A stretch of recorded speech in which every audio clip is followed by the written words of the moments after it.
Hello, it's Jimmy. Today I want to talk about how being content and thankful for what I have has helped me attain financial independence. Comparison living, competing for status, and trying to keep up with the Joneses, I think, is a big problem in our culture. And fortunately, I don't think I've succumbed to that. I'm really not one to try to live up to somebody else's fantasy expectations for how I should behave or act. I do try to fit into society and not be a weirdo.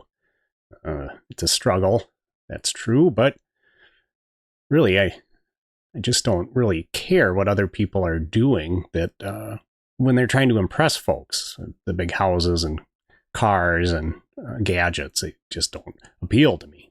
The irony of that is if you're trying to look good, trying to get ahead, and you're always comparing yourself to others in that regard, you're never going to get there. There's always going to be something else that's in the way that's bigger and more delightful, fancier, whatever. It takes discipline and patience to get the things that you really want and need in life. It's very easy to get addicted to collecting stuff, even higher ed, more degrees. People seem to like having that. The gamification of higher ed, although the cost certainly hasn't come down and people continue to take on ridiculous amounts of debt to do that. Well, all the cars and stuff and degrees and trying to show some successful status in life really never appealed to me.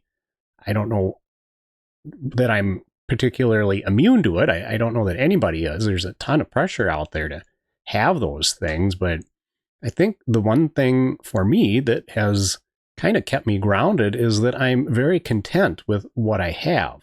I've never been one to have designer brands. Just never appealed to me. I remember in middle school, the Gerbeau jeans were quite the rage, and the young folks seemed to like that. It didn't appeal to me. Even back then, I knew they were way more expensive than what my family could afford. And judging by where my bus picked up a lot of my peers, I figured they didn't really have the money either, but they wanted that brand. Sometimes it's good to stop and examine life, figure out where you're at, take a look around and say, well, maybe I want to make some changes. I know I've done that several times in my life, but I've always done it in comparison to myself, where I've been and where I want to go, not necessarily to the people around me saying, well, I've got to have what they have, otherwise I won't look successful. It really can lead you onto a spiral of depression. I tried to do that as a thought experiment and see if I can wish myself to want what other people want. I don't know. I'm not wired that way. It didn't really work, but I at least tried to, so I can be somewhat empathetic to folks that do fall into that trap. I can appreciate what others have in their lives, the degrees that they've attained and the houses and cars and whatnot, the things that they like to have around them, and say, okay, well, that's good. Good for you. I don't need that, but I'm happy you enjoy it. The fellow that lives at the end of my road recently bought a C8 Corvette.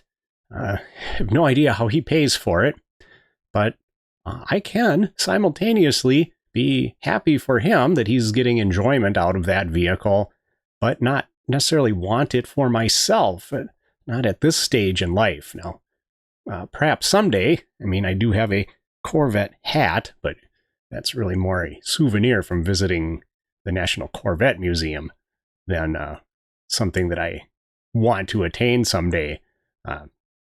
Now, if I had a Corvette parked in my driveway and it got dropped off here, I'd take good care of it. But right now, that's just not something in my life that I need. I'm content to keep doing what I'm doing right now. Couple hours a week, go down to the shop and sweep up and pull weeds. Probably start shoveling some snow here pretty soon, but I'm perfectly content with that. It's much different than what I had been doing as my full-time career. Maybe I'll be inspired to change that, but if I do, it's because it's something that I want to do, or I've found something that I have some skills and I can contribute to. It's not going to be because it's something somebody else is doing and I envy what they've got and want to have it for myself. I'm certainly not going to try to keep up with the Joneses. Now, it seems like everybody around this time of year gets poetic about being thankful for things in life, but really should be thankful all the time, not just at the end of November. I know it's taken me quite a while to figure that one out, but I will say contentment has always been a part of my life, and I hope to always be that way. I think that's been a very good factor in helping me stay on the path that I'm on that led me to financial independence and being able to retire at age 44. Well, that's about all I got to say about that for today. As always, thanks for watching, and I hope you're having a great day.